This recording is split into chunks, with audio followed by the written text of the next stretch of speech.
بسم اللہ الرحمن الرحیم۔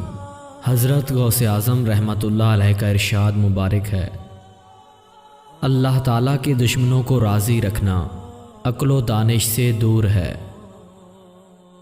اگر خوش رہنا چاہتے ہو تو دوسروں کو خوش رکھو۔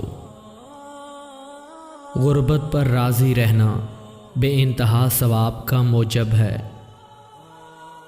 چونکہ لوگوں کے مراتب مختلف ہیں، اس لیے ہر شخص کی توبہ جدا ہے۔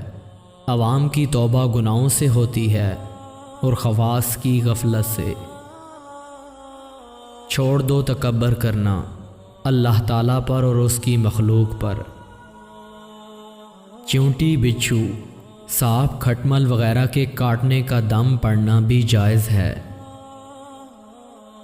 حاجی سفر حج سے واپس آئیں تو کہیے، اللہ تیرے حج کو قبول فرمائے، تجھے بڑا اجر عطا کرے، اور جو کچھ تیرا خرچ ہو گیا اس کا عیوض تجھے عنایت کرے۔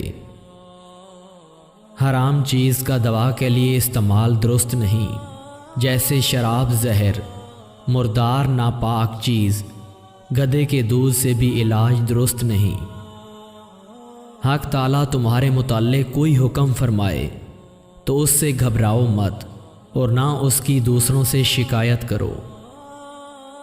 دل کو بیماریوں سے محفوظ رکھنا ہے تو یہ کام کیا کرو کہ مخلوق کا خیال دل سے نکال دو اور باطنی طور پر اللہ تعالیٰ سے وابستہ ہو جاؤ۔ دنیا سے کچھ بھی محبت رکھو گے تو ہرگز فلاح نصیب نہ ہوگی۔